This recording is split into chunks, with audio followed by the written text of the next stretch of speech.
चलो अपन को पढ़ना है इस चैप्टर का लास्ट पार्ट। एसिड पढ़ लिया, बेस पढ़ लिया, अब हमको क्या पढ़ना है? सॉल्ट्स। ठीक है ना। अच्छा, हम सॉल्ट्स के बाद एक बार हम वापस एसिड और बेस में आएंगे थोड़ी देर के लिए, एक टॉपिक को समझने के लिए। वो है strength of acid and base. Strength यानी क्या होता है? ताकत। तो स्ट्रेंथ यानी कि कोई ज़्यादा स्ट्रॉन्ग हो सकता है, वीक हो सकता है। तो वैसे ही हमको strong acid, strong base, weak acid, weak base पढ़ना है। लेकिन सॉल्ट पढ़ाने के बाद मैं वो क्यों पढ़ा रहा हूँ वो अभी अपन जानेंगे। सबसे पहले अपन समझ लेते हैं सॉल्ट क्या होता है। अपन ने एक रिएक्शन पढ़ी थी, न्यूट्रलाइजेशन रिएक्शन, जिसमें एसिड और बेस आपस में मिल रहे थे। एसिड कैसा होता है? कैसा पीएच? हाई या लो? लो पीएच। ठीक है ना। और बेस कैसा होता है? High pH. तो दोनों अलग अलग पीएच के जब कंपाउंड्स या फिर हम कह सकते हैं सब्सटेंसेस एसिड और बेस मिलते हैं तो दो चीज़ें बनाते हैं, दो न्यूट्रल चीज़ें बनाते हैं। क्या क्या? सॉल्ट और वाटर। ठीक है, दो चीज़ें बनाते हैं। तो ये है हमारा सॉल्ट। नेचर कैसा होता है इसका? न्यूट्रल होता है। पीएच कितना होता है इसका? 7। ठीक है ना। तो बनता क्या है सॉल्ट को अगर तुम्हें डिफाइन? हाँ, न्यूट्रल। वाटर एग्जाम्पल है 7 pH का, pure water, distilled water. Salt भी होता है 7 pH। ठीक है ना। नाउ कैसे बनता है सॉल्ट? वही मैंने बताया, neutralization reaction when an acid reacts with a base. इसके अलावा अगर तुम्हें सॉल्ट को डिफाइन करना हो कि सॉल्ट आखिर क्या है, तो वो एक आयनिक कंपाउंड होता है। 9th क्लास में अपन ने आयनिक कंपाउंड नहीं पढ़े थे, कोई बात नहीं, मैं बता देता हूँ। थोड़ा बहुत 9th में हुआ है। उसके बाद 10th में अभी जब हम 3rd चैप्टर पढ़ेंगे उसमें भी फिर से आएगा आयनिक कंपाउंड क्या होता है, जब मेटल और नॉन मेटल पढ़ेंगे। लेकिन आयनिक कंपाउंड बहुत सिंपल सी बात है। तुमने आयन्स पढ़े थे ना। एक होता है पॉजिटिव आयन जिसको हम बोलते हैं कैटायन, एक होता है नेगेटिव आयन जिसको बोलते हैं एनायन। पॉजिटिव कैटायन होता है क्योंकि वो इलेक्ट्रॉन्स दे देता है, ठीक है ना, उसके पास चार्ज नहीं बचता नेगेटिव वाला। और एनायन जो होता है उसके पास नेगेटिव चार्ज आ जाता है तो वो नेगेटिवली चार्ज हो जाता है। जनरली जब कोई सॉल्ट बनता है ना तो एक कैटायन मेटल यानी एक मेटल जिसमें कौन सा चार्ज होगा? पॉजिटिव, वो जाकर मिल जाएगा एक एनायन नॉन मेटल से जिसके पास कैसा चार्ज होगा? Negative. For example sodium chloride. Sodium chloride का फॉर्मूला क्या होता है? NaCl, जिसको अगर हम तोड़ेंगे, पानी वानी में डाल के हम तोड़ेंगे तो दो टुकड़ों में बट जाएगा, कैटायन और एनायन। कैटायन क्या है इसका? सोडियम, जो कि क्या होता है? एक मेटल। और एनायन क्या है? क्लोराइड, जो कि क्या होता है? Non metal. दूसरा अपन बात करें मैग्नीशियम क्लोराइड, तो ये भी जब हम इसको तोड़ेंगे तो Mg2+ + 2Cl-। मैग्नीशियम क्या है? एक मेटल। और क्लोराइड क्या है? क्लोरीन क्या है? Non metal. तीसरा सोडियम कार्बोनेट, ये थोड़ा सा अलग है। इसमें सोडियम तो है मेटल, लेकिन जो कार्बोनेट का पूरा आयन है ये एक मॉलिक्यूल का आयन है, ये एक एलिमेंट का आयन है। अपन ने पढ़ा था ना 9th क्लास में मॉलिक्यूल और मॉलिक्यूल ऑफ अ कंपाउंड और मॉलिक्यूल ऑफ एन एलिमेंट। तो ये एक एलिमेंट का मॉलिक्यूल है, ये कंपाउंड का मॉलिक्यूल है। कंपाउंड क्या है? CO3। CO3 को हम क्या बोलते हैं? कार्बोनेट। ठीक है, तो ये नॉन मेटल नहीं है, ठीक है ना। वैसे तो दोनों ही नॉन मेटल्स हैं, लेकिन मैं इसको नॉन मेटल नहीं बोल सकता क्योंकि ये एक मॉलिक्यूल है। समझ में आ गया? तो जब एक सोडियम का आयन या दो सोडियम के आयन एक कार्बोनेट के आयन से मिलते हैं तो क्या बनाते हैं? Sodium carbonate. दोनों का एक प्लस चार्ज एक माइनस चार्ज, एक न्यूट्रल आयन बना या न्यूट्रल एटम बना, न्यूट्रल मॉलिक्यूल बना, जिसको हम क्या बोलते हैं? सॉल्ट। समझ आ गया? अब अपन पढ़ते हैं strength of acid and base, क्योंकि वो एक ऐसा टॉपिक है जो बार बार पूछ लिया जा सकता है। ठीक है ना। चलो अब अपन को पढ़ना है strength of acids and bases. अभी तुम्हें समझ आएगा क्यों हमने सॉल्ट के बाद ये टॉपिक पढ़ा। ठीक है, तो स्ट्रेंथ का मतलब है कोई भी एसिड या कोई भी बेस कितना स्ट्रॉन्ग या कितना वीक है। और हम किस बेसिस पे बोल सकते हैं वो स्ट्रॉन्ग है या वीक है? वो इस बेसिस पे बोल सकते हैं कि अगर तुमने किसी एसिड को पानी में डाला, हम जानते हैं हम किसी भी एसिड को पानी में डालते हैं तो वो कौन सा आयन देता है? किसी भी एसिड को पानी में डालेंगे तो कौन सा आयन देगा? Hydrogen ion, H+ ion. तो जब कोई एसिड पानी में जाकर पूरी तरह से टूटकर H+ आयन्स दे दे उसको हम बोलेंगे स्ट्रॉन्ग एसिड। और अगर कोई एसिड पानी में घुले लेकिन पूरी तरह से डिसोसिएट या टूट ना पाए कम हाइड्रोजन आयंस दे तो वो वीक एसिड हो जाता है। अब कम हाइड्रोजन आयन देगा तो उसका पीएच भी ज़्यादा होगा, एसिडिटी क्या हो जाएगी उसकी, कम हो जाएगी, ठीक है ना। बेस के साथ भी सेम है, जब आप किसी बेस को पानी में डालते हो तो कौन सा आयन देता है, OH माइनस, हाइड्रोक्साइड आयन। तो अगर कोई बेस को तुम पानी में डालो और वो पूरी तरह से टूटकर पूरी तरह से डिसोशिएट होकर हाइड्रोक्साइड आयन दे दे तो हम उसको बोलेंगे कैसा बेस, स्ट्रॉन्ग बेस, ठीक है। और जब कोई ऐसा बेस होगा जो पानी में घुलकर पार्शियल डिसोसिएशन करे, पूरे तरीके से ना टूटकर कम हाइड्रोक्साइड आयन दे तो उसका पीएच कम हो जाएगा, तो उसकी बेसिसिटी भी क्या हो जाएगी, कम, तो वो कैसा बेस हो जाएगा, वीक बेस, ठीक है।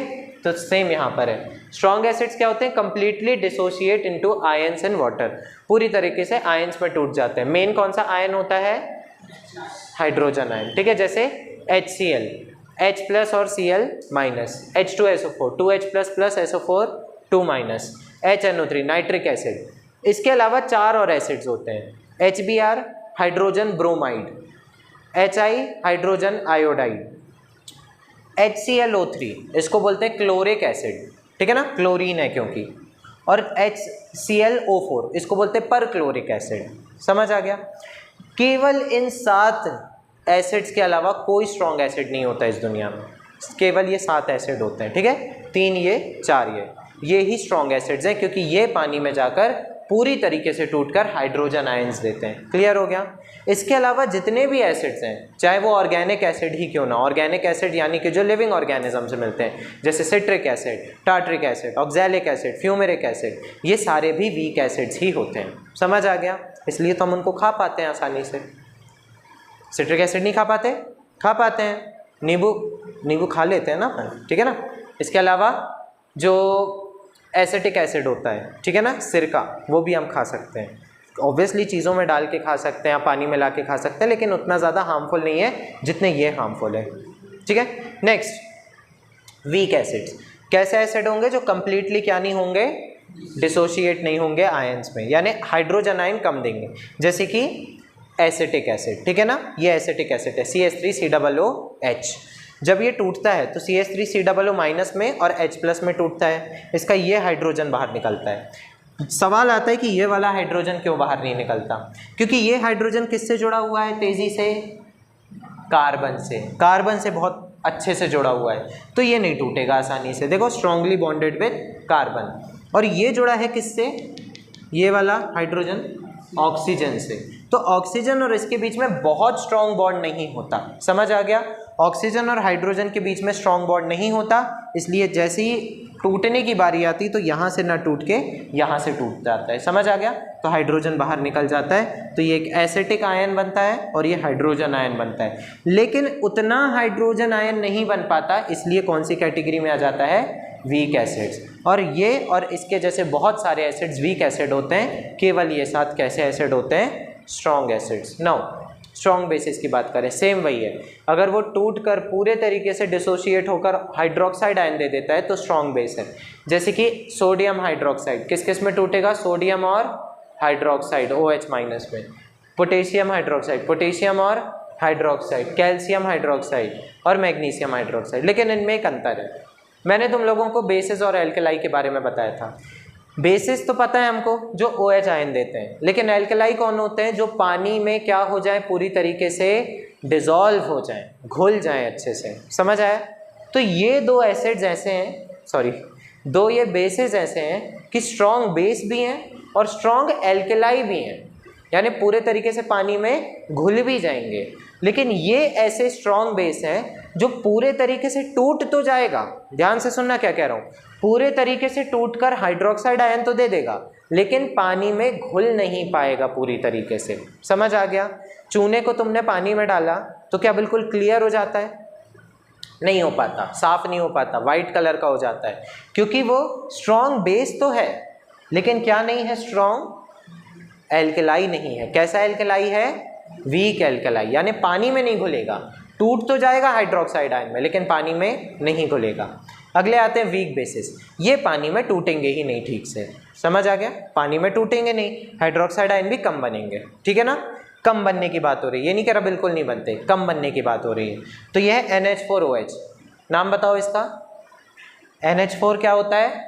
अमोनियम, यानी इसका नाम क्या होगा? अमोनियम हाइड्रोक्साइड, वीक बेस होता है। कॉपर हाइड्रोक्साइड, ठीक है ना, कॉपर और OH, तो ये ऐसे हैं जो कम हाइड्रोक्साइड आयन बनाते हैं, इसलिए वीक बेस हो गए। अब ये देखो, ये एक बहुत इंपॉर्टेंट चीज़ है। जब एक स्ट्रॉन्ग एसिड और स्ट्रॉन्ग बेस, तुम्हें न्यूट्रलाइजेशन रिएक्शन तो पता है, एसिड और बेस मिलकर क्या बनाते हैं? सॉल्ट और वाटर, ठीक है ना। अगर मैं कहूँ एक स्ट्रॉन्ग एसिड मिल जाए और स्ट्रॉन्ग बेस मिल जाए, यहाँ से एक एसिड उठा लूँ, यहाँ से एक बेस उठा लूँ, तो सॉल्ट जो है उसका pH कैसा होगा? ज़्यादा क्या, बेस की तरफ या एसिड की तरफ? नहीं, क्योंकि एसिड भी तो स्ट्रॉन्ग था, बेस की तरफ बस कैसे चला जाएगा? एसिड भी स्ट्रॉन्ग था, बेस भी स्ट्रॉन्ग था, तो कैसा सॉल्ट बनना चाहिए? न्यूट्रल। समझ आ गया? सॉल्ट के साथ और क्या बनता है? वाटर। तो जब एक स्ट्रॉन्ग एसिड और स्ट्रॉन्ग बेस मिलता है तो कैसा बनता है सॉल्ट? न्यूट्रल, और वाटर बनता है। समझ आ गया? अब मान लो एक वीक एसिड और वीक बेस मिल जाए, मैं एक यहाँ से एसिड उठा लूँ और यहाँ से वीक बेस उठा लूँ, तो कैसा सॉल्ट बनेगा? एक वीक एसिड और एक वीक बेस, तो कैसा सॉल्ट बनना चाहिए? न्यूट्रल ही बनेगा, क्योंकि एसिड और बेस दोनों कैसे हैं? वीक हैं। समझ आ गया? तो जब एक वीक एसिड और वीक बेस मिलते हैं तो भी न्यूट्रल सॉल्ट और वाटर ही बनता है। जैसे यहाँ पर मैंने दो स्ट्रॉन्ग एसिड और स्ट्रॉन्ग बेस ले लिया, strong acid HCl, strong base NaOH, इससे मिला एक न्यूट्रल सॉल्ट, कौन सा? NaCl, सोडियम क्लोराइड और वाटर। जब मैंने उठाया एक वीक एसिड और वीक बेस, वीक एसिड उठा लिया एसिटिक एसिड वहाँ से, ठीक है ना, और वीक बेस उठा लिया अमोनियम हाइड्रोक्साइड, तो यहाँ पर जो है अमोनियम आयन इससे जुड़ गया CH3COO माइनस से, और ये बना लिया अमोनियम एसीटेट, अमोनियम एसीटेट, और क्या बन गया? वाटर। ये भी एक न्यूट्रल सॉल्ट होगा क्योंकि दोनों वीक थे, ठीक है। नाउ अब मैं पूछूं एक स्ट्रॉन्ग एसिड और एक वीक बेस, तो सॉल्ट कैसा बनेगा? उसका pH किस तरफ जाएगा? एक स्ट्रॉन्ग एसिड और वीक बेस, एसिड की तरफ। तो जब एक स्ट्रॉन्ग एसिड और वीक बेस मिलता है तो कैसा सॉल्ट बनता है? Acidic salt. उसका pH क्या होता है? थोड़ा सा कम होता है, 7 से थोड़ा सा कम होगा, नीचे की तरफ होगा। जैसे कि HCl strong acid, ammonium hydroxide कैसा बेस? वीक बेस, तो बन जाता है अमोनियम क्लोराइड। कैसा है, कैसा सॉल्ट होता है ये? एसिडिक सॉल्ट और वाटर। अब मैं कह रहा हूँ एक स्ट्रॉन्ग बेस और एक वीक एसिड मिल जाए, तो एक वीक एसिड और एक स्ट्रॉन्ग बेस, तो सॉल्ट कैसा बनेगा? हाँ, बेसिक सॉल्ट बनेगा, ठीक है ना। ठीक वैसे ही वीक एसिड और स्ट्रॉन्ग बेस, तो यहाँ पर मैंने जगह छोड़ दी थी, कैसा सॉल्ट बनेगा? बेसिक सॉल्ट बनेगा। अब हम एग्जांपल लिख सकते हैं, एक वीक एसिड का एग्जांपल बताओ, लेके चल रहे हैं हम। CH3COOH, यानी कौन सा एसिड? Acetic acid. और एक स्ट्रॉन्ग बेस, क्या ले लूं? NaOH, तो ये बन जाएगा CH3COONA, सोडियम एसीटेट, ठीक है। कैसा सॉल्ट होगा ये? एसिडिक, बेसिक या न्यूट्रल? बेसिक सॉल्ट, ठीक है। प्लस क्या बन जाएगा? वाटर। समझ में आ गया? ठीक है। किन में आखिरी में OH है? बेटा मैं कह रहा हूँ ना, ये अलग है, CH3COO माइनस अलग है और H प्लस अलग है, ये एक अलग है, ये एक एनायन है, ये एक माइनस चार्ज का आयन है, ये अलग आयन है, ठीक है ना। ये OH नहीं है, इसको ऐसे मत समझना, ये अलग है, ठीक है ना। H अलग है इसका। क्लियर हो गया? कार्बन से जुड़े ना, ये हाइड्रोजन भी कार्बन से जुड़ा है, ये ऑक्सीजन भी कार्बन से जुड़े हैं, बहुत टाइटली जुड़े हुए हैं, समझ आया। और ये हाइड्रोजन किससे जुड़ा है? ऑक्सीजन से, इसलिए उतना ज़्यादा बॉन्ड नहीं है, ठीक है। तो ये हो गया। अब बचे हमारे सॉल्ट्स। हमें 5 सॉल्ट पढ़ने हैं इस चैप्टर में, तो उनके कुछ क्राइटेरिया हैं, उनका नाम, उनका केमिकल नेम, उनका केमिकल फॉर्मूला, उनके यूजेस और कैसे बनते हैं, ठीक है। ये अपन नेक्स्ट क्लास में करेंगे और अपना ये चैप्टर हो जाए।